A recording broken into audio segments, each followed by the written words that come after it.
Beberapa pengamat politik menyarankan bahwa Ahok ini harus ditersangkakan. Apakah ini satu tindakan yang bijak? Dan apakah Ahok sebagai komisaris utama Pertamina ini harus bertanggung jawab akan sesuatu yang dilakukan oleh subholding, perusahaan yang sangat besar ini tadi? Mari kita akan bahas.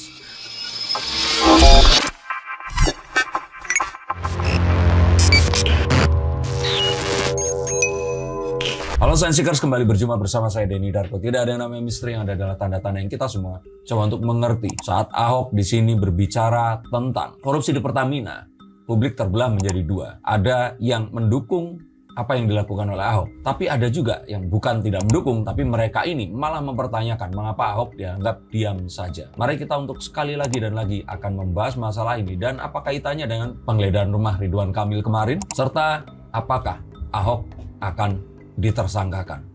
Kalau menurut saya, Ahok ini pasti akan dipanggil oleh KPK. Mas Den, banyak pengamat politik sekaligus pengamat hukum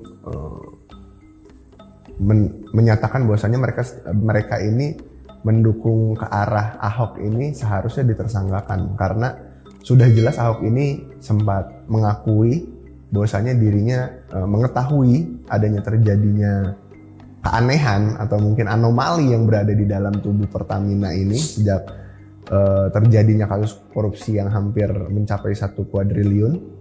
Terus yang kedua adalah Ahok mengaku memiliki bukti, namun di saat kasus ini baru ramai dia baru speak up bahwasanya dia punya bukti rekaman suara dan lain-lain, yang mana bagi para pengamat hukum atau mungkin para pengamat politik ini menyatakan jika seseorang mengetahui adanya tindakan korupsi di sana namun dia tidak melaporkan atau membiarkan, itu sama dengan membantu tindakan korupsi itu tersebut dan itu melanggar hukum.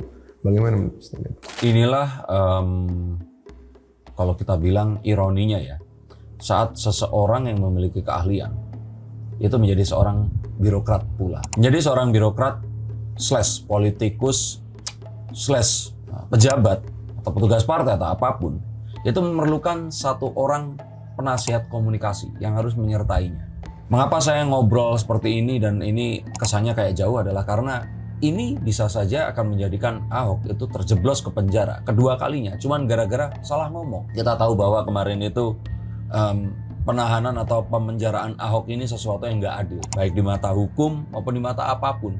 Karena Ahok ini dipenjara karena sebuah kasus politik. Dia mengatakan saat itu ya, jangan mau dibodohi menggunakan Al-Maidah atau ayat Al-Quran. Nah, yang ayat Al-Qurannya nggak bodoh, tapi benda atau orang saja bisa membodohi orang lain menggunakan Tuhan. Ngerti ya maksudnya? Kalau ayat suci Al-Quran ini dianggap sesuatu yang sangat sakral, mari kita ganti dengan Tuhan. Maka bisa saja orang akan mengerti bahwa jangan mau dibodohi menggunakan Tuhan. Karena banyak orang-orang yang akhirnya dibodohi menggunakan ya Tuhan atau apapun yang berdalil ketuhanan itu tadi.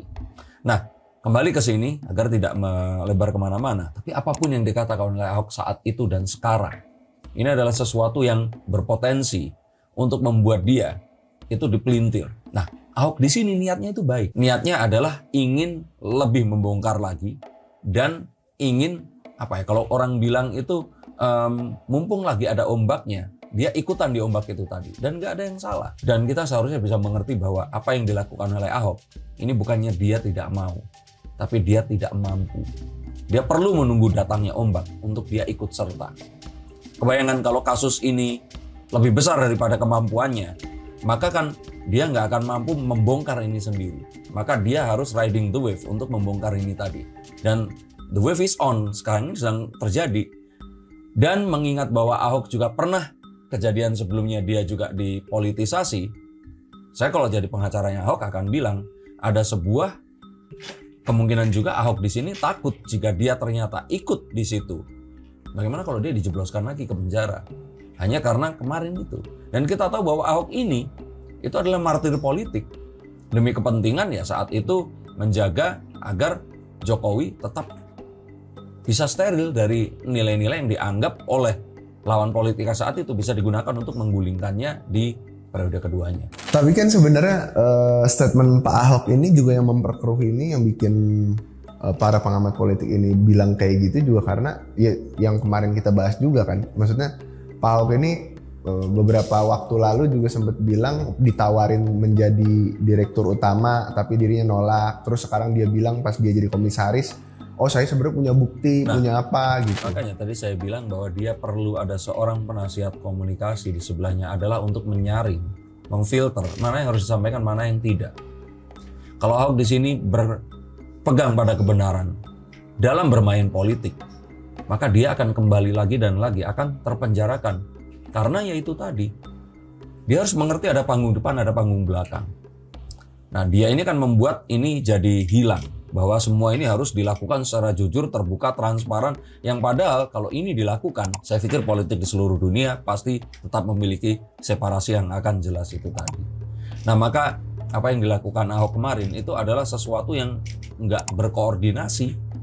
Apa yang dikatakan saya yakin benar, tapi akhirnya akan membakar banyak hal yang seharusnya nggak perlu terbakar. Sama seperti orang sakit tumor atau kanker lah ya kita seperti itu. Kemudian dia di kemo, tapi kemoterapinya ini merusak yang nggak rusak itu tadi loh. Hanya gara-gara dia emosional saat itu dan mengatakan sesuatu dari kacamata beliau. Berarti potensi Ahok akan kembali dipolitisasi, dijebloskan kembali Ada. Walaupun dia tidak menerima uang itu. Saya yakin Ahok nggak akan, dia tidak menerima uang itu. Tapi saya yakin juga bahwa dia tidak sanggup menyelesaikan itu. Ada banyak sekali spekulasi yang akan muncul di sini. Bisa saja dia tidak sanggup karena melibatkan orang-orang terdekatnya. Apakah Ahok di sini melindungi? Enggak. Dia mungkin ya bisa saja. Saya katakan bisa saja. Dia nggak bisa mengatakan itu. Karena kalau dia mengatakan itu ya apakah mungkin buktinya tidak ada atau ini sudah menjadi sebuah sistem atau apapun. Dia merasa mungkin kekuatannya nggak sebesar yang dia bisa rubah. Ada dong orang-orang yang merasa bisa merubah sesuatu dan dia merubah itu. Ada lagi yang ya dia cukup pintar, dia nggak mungkin bisa rubah. Dia menunggu ombak baru dia bisa rubah. Apalagi sebelumnya dia jelas-jelas jadi korban oleh sebuah kenaifan berpolitik dan beragama di Indonesia. Selain Ahok, sebenarnya banyak banget nih di Indonesia lagi nama pejabat yang terseret kasus ya, termasuk Pak Ridwan Kamil di beberapa waktu lalu rumahnya digeledah oleh KPK terkait keterlibatannya dengan Bang apa namanya? Bang Jabar Jawa Barat daerah atau pembangunan. Iya.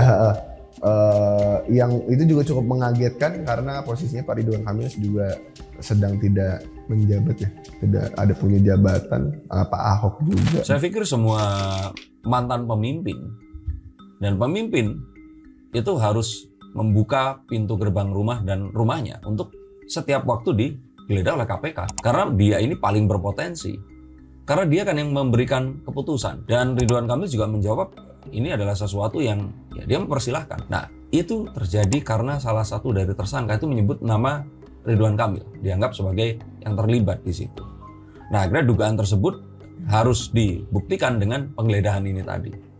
Dan penggeledahan sebenarnya sama seperti juga saya kira Ahok di sini harus dipanggil oleh KPK adalah bukan lagi hanya untuk membuktikan atau mencari kesalahan, tapi juga untuk mengembalikan nama baik dan buktikan bahwa dia tidak terlibat. Karena kalau Ahok cuma berhenti di sini, maka dia akan melawan gelombang sangkaan dan juga dugaan dari masyarakat yang ini lebih kejam daripada peradilan di Indonesia. Akan dianggap Ahok di sini diam saja, akan dianggap dia ini menutupi, akan sebagainya. Tapi kalau dia akhirnya dipanggil KPK, dilakukan sebuah investigasi. Kalau perlu ya dilakukan penggeledahan jika memang itu adalah sebuah prosedur yang harus dilakukan. Kalau saya jadi Ahok, saya akan persilakan untuk buktikan apa yang dituduhkan itu tidak benar. Cuman banyak juga yang mengait-ngaitkan kasus belakangan ini seperti kalau kita bilang ya, rumah Pak Ridwan Kamil mantan pejabat publik digeledah oleh KPK, ada lagi keterlibatan Pak Ahok juga yang mantan komisaris BUMN digeledah KPK, termasuk yang masih berjalan ada kasus Tom Lembong mantan menteri apa sih? Tom Lembong itu emang menteri ya? Staf presiden ya. Pokoknya yang ekspor impor lah dia yang ngurusin itu. Terus maksudnya maraknya mantan pejabat yang terkena kasus korupsi ini jadi sorotan. Cuman di satu sisi masih banyak netizen juga yang melihat emang yang paling sakti itu Pak Jokowi yang tidak kena kasus apa-apa setelah banyak rentetan pejabat-pejabat di zaman Pak Jokowi ini justru terlibat kasus-kasus yang ada ini. Netizen picik yang juga kurang membaca dan mungkin amnesia tentang emang ada presiden Indonesia yang pernah ditersangkakan atau diselidiki oleh KPK akhirnya setelah dia tidak menjabat. Pak Harto pun aja nggak ada. Tidak ada investigasi kepada mantan presiden. Nah, ini asumsi yang membunuh.